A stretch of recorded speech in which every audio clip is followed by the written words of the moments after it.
Hello, coucou, une petite vidéo, je fais mon cinéma, pour parler cinéma, puisque je suis allé voir aujourd'hui en salle le film Yellow Letter, qui a été réalisé par, comment il s'appelle ce monsieur, Liker Satak, je pense que je prononce bien, je mettrai son nom en annexe.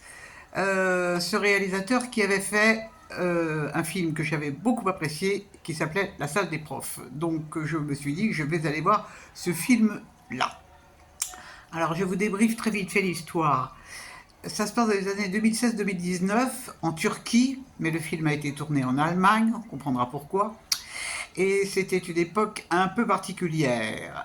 Et on va assister à ce qui arrive à un professeur d'université qui est marié et père de famille, Aziz, qui va être licencié, ainsi que sa femme, et il va recevoir ce qu'on appelait les lettres jaunes. Ces lettres étaient destinées aux artistes, aux enseignants. Ça a été des lettres qui ont été envoyées massivement à cette époque en Turquie. Et donc ça veut dire que lui et sa femme se retrouvent sans travail. Alors ils habitent à Ankara. Donc lui, il écrit aussi des pièces de théâtre que sa femme interprète. Et donc ils se retrouvent tous les deux sans rien. Donc ils vont repartir à Istanbul chez la mère de Aziz qui va les accueillir vraiment très très bien. Et évidemment, il va falloir trouver une solution pour vivre, parce que ce n'est pas évident. Alors lui va trouver, grâce à son beau-frère, un emploi de chauffeur taxi. Quant à elle, elle va postuler à différents postes pour faire de la figuration.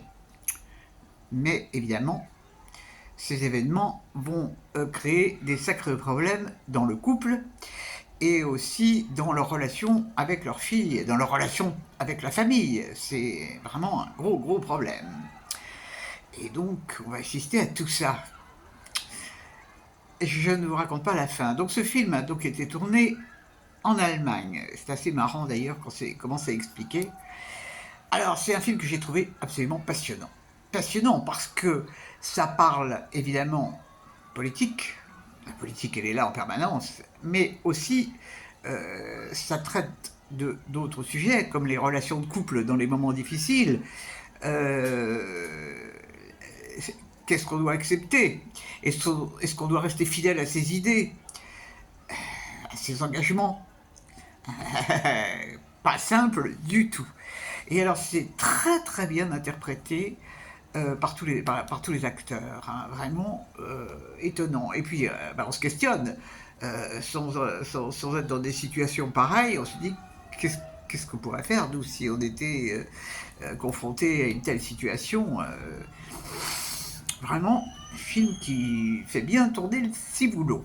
Bon, il n'y a qu'une chose qui m'a un petit peu laissé dubitative, c'est à un certain moment, je spoilie un petit peu, la jeune fille qui est adolescente sort de la maison et au bout de 3 heures, ils s'inquiètent, ils sont fous d'inquiétude et ils vont à la police déclarer sa disparition.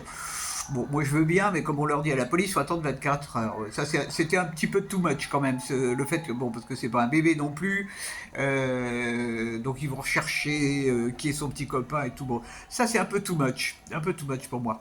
Mais tout le questionnement de cette femme par rapport ils ont des entretiens tous les deux, des discussions tous les deux sur leur personnalité, sur le fait est-ce qu'un mari euh, doit laisser sa femme libre, et pour cause. Donc tout ça, c'est absolument très bien dialogué, et ça donne un film qui fait réfléchir. Ah, vraiment très intéressant. Donc, si vous avez l'opportunité, ça s'appelle The Yellow Letters et c'est sorti mercredi, je crois, en salle. Parce que parce qu'il y a plein de choses entre le patriarcat, l'ego de chacun. C'est vraiment un film très profond. La salle des profs, c'était un autre domaine, mais c'était vachement bien aussi. Alors, je ne sais pas s'il est toujours programmé sur Arte, s'il est passé un certain temps. S'il est sur Arte ou sur France TV, vous le recommande. C'est complètement différent, hein, complètement différent. Mais mais on retrouve quelque chose dans la manière de traiter les personnages, que j'ai beaucoup apprécié cette fois-ci également. Voilà, voilà. Demain, il n'y aura pas de cinéma en salle. C'est remis à vendredi maintenant. Je ne sais pas encore quel film j'irai voir.